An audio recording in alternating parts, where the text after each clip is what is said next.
Your enemy doesn't need to defeat you. They just need to make you angry enough to defeat yourself. And right now someone is counting on you to react. This is the invisible war of the modern age, and you're losing it every time you feel something. There's a reason the most powerful men in history spoke less than everyone else in the room. It wasn't confidence. It wasn't charisma. It was calculation. Because they understood something most men still don't. The moment you react, you reveal. And the moment you reveal, you lose. Machiavelli watched princes fall, not from armies, not from betrayal, from emotion.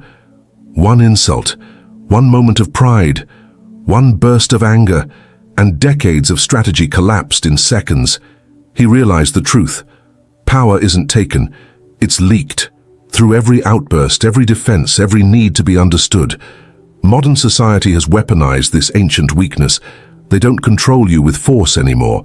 They control you with feelings. And I'm going to show you how to become immune. You think you're free because you can say what you want. But here's what nobody tells you. Freedom of speech means nothing if they control what you want to say.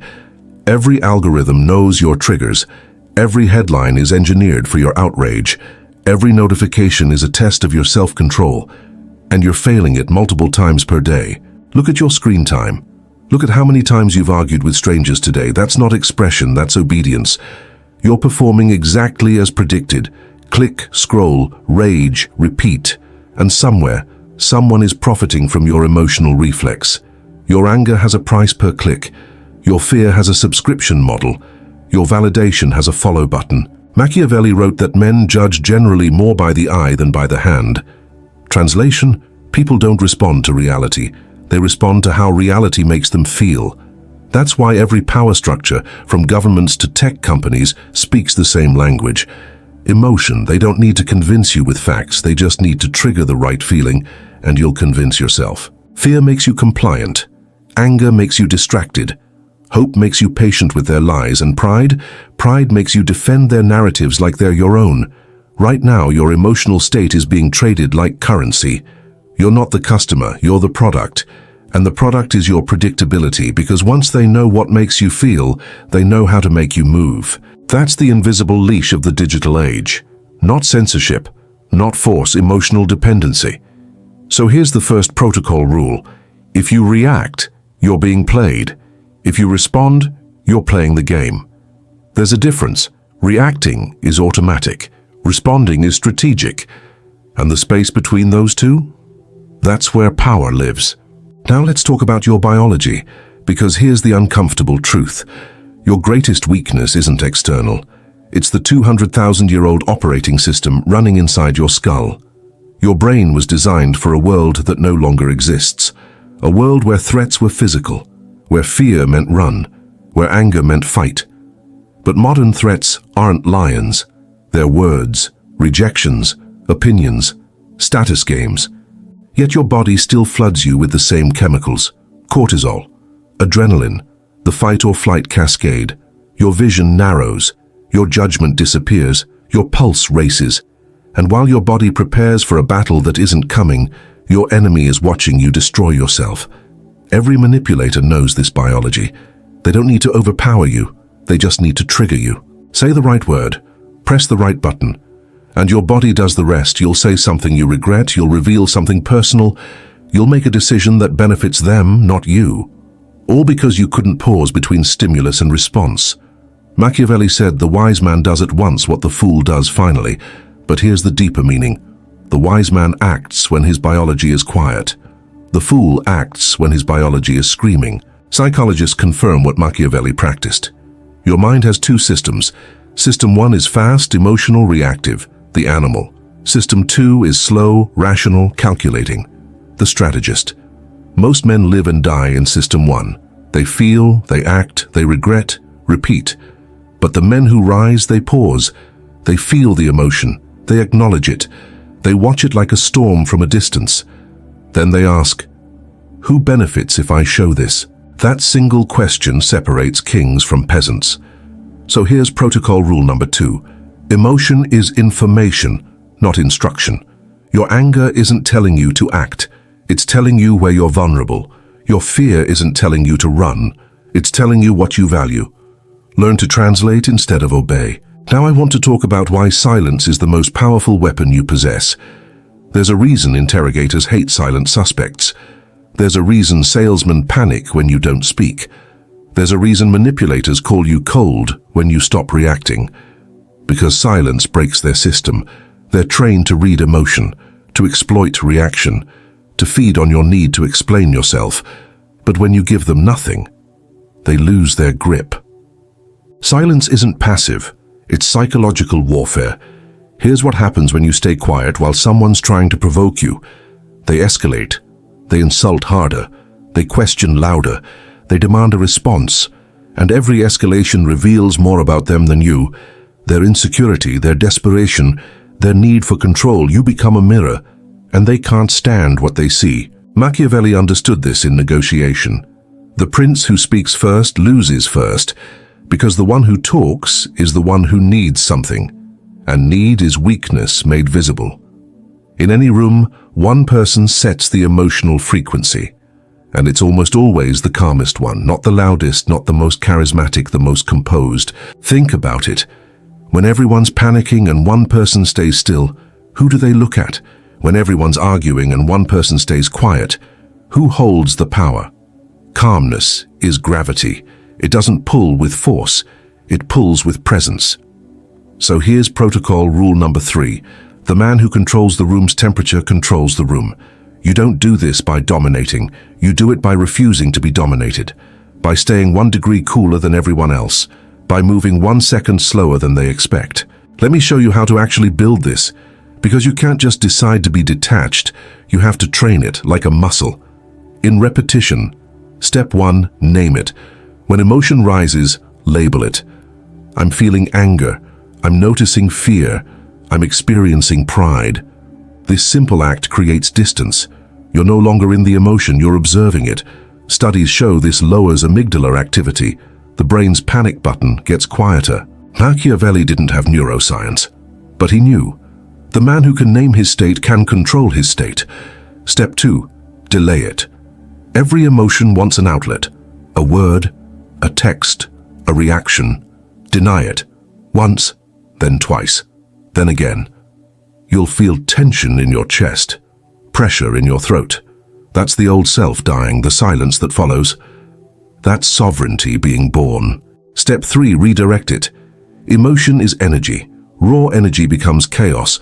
Refined energy becomes power. Channel anger into discipline. Transform fear into alertness. Convert desire into strategy. Don't suppress. Transmute. Step 4, test it.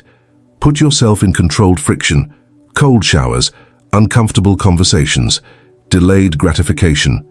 Train your calm when nothing's at stake. So when everything is, you don't flinch. And that brings us to protocol rule number 4. Detachment isn't born. It's forged in boredom, restraint, and silence. Most men try to build composure only when chaos hits. That's why they fail. You build it in peace so it's there in war. You practice the pause when no one's watching. So when everyone is, you don't break. Now let me tell you about the Stoic Prince, the archetype Machiavelli wrote about. Marcus Aurelius lived, Churchill embodied. This is the man who feels everything and shows nothing until it serves him. Not because he's cold, because he's calibrated. The world is designed to make you emotional. Every notification is bait. Every opinion is a trap. Every controversy is an invitation to leak focus. And most men accept the invitation, daily. But there's another path. When everyone's screaming for reactions, restraint becomes rebellion. When everyone's bleeding their feelings online, privacy becomes power. When everyone's addicted to validation, indifference becomes dominance. You don't need to announce your moves. You don't need to defend your position. You don't need to make them understand. You just need to move. Quietly, strategically, unstoppably. This isn't ancient philosophy. This is survival strategy for the attention economy. In 2025, your focus is worth more than your labor. Your composure is worth more than your credentials. Your silence is worth more than your speech. Because while everyone else is performing, explaining, defending, you're observing, learning, positioning, and that's protocol rule number 5. In a world that rewards emotional exhibition, composure is the ultimate flex. Not the loud kind, not the look at me, I'm so calm kind. The real kind. The kind that doesn't need recognition because it's too busy winning. The kind that makes people uncomfortable because they can't read you, can't predict you, can't control you. Here's what most people don't understand about power. It's not about dominating the room, it's about being unmoved by the room. It's not about making people fear you, it's about making them realize they can't make you fear anything. When you stop needing their approval, you stop being subject to their manipulation. When you stop defending yourself, you stop giving them ammunition. When you stop explaining, you stop justifying. Machiavelli wrote that it's better to be feared than loved if you cannot be both. But modern men misunderstand this. He didn't mean terror, he meant respect born from self-control. The fear that comes when people realize you're not playing their game. You're playing a different one entirely, and they're not even qualified to understand the rules. Right now, someone is trying to control you. Maybe it's a headline designed for your outrage. Maybe it's a person testing your boundaries. Maybe it's your own biology begging you to react. Here's what you do. Nothing. Not because you're weak, because you're learning the language of power. And power doesn't shout, it doesn't defend, it doesn't explain. It simply moves when the moment is right. Think about the last time someone tried to provoke you. Maybe they insulted you. Maybe they questioned your intelligence. Maybe they dismissed something you care about. What did you do? If you argued back, you lost. If you defended yourself, you lost. If you tried to make them understand, you lost. Because the moment you engaged on their terms, they won. They got your time, your energy, your focus. They made you dance. But what if you'd said nothing? What if you'd just looked at them, smiled slightly and moved on? They would have spiraled, wondering why you didn't react, questioning whether their insult even landed, feeling foolish for trying. That's the power of non-reaction. It's not apathy. It's dominance disguised as indifference. Let me give you a practical framework. Every interaction has an emotional temperature. When someone comes at you hot, angry, aggressive, your instinct is to match it, to defend, to escalate. But that's the trap. Instead, drop your temperature 10 degrees below theirs.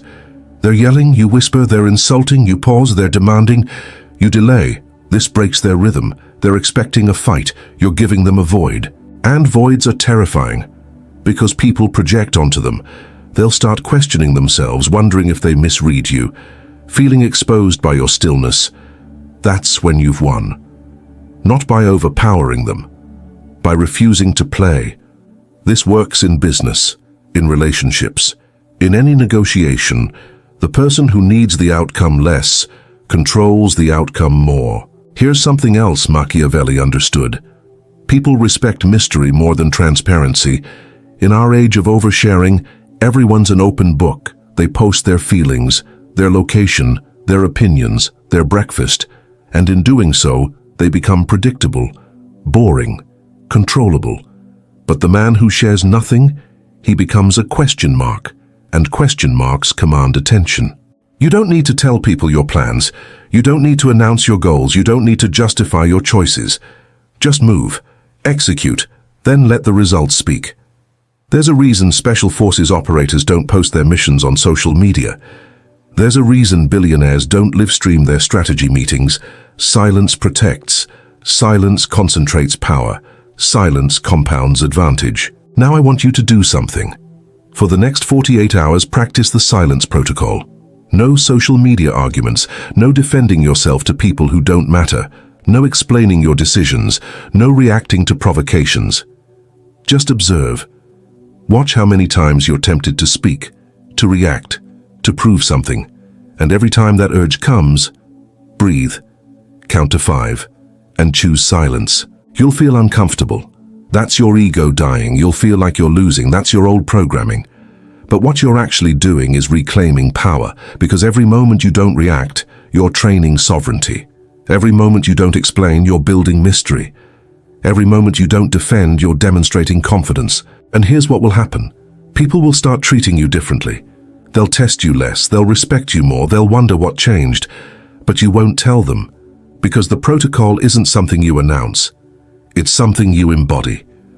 The men who rise don't talk about rising, they just show up higher. This is the Machiavelli protocol, not a philosophy. A practice, not a theory, a discipline, and it starts now. Unfollow what provokes you, unsubscribe from what agitates you, distance yourself from what demands your reaction, and watch how your mind sharpens when it's not constantly bleeding attention. The next war isn't coming, it's already here, and it's being fought in the space between stimulus and response.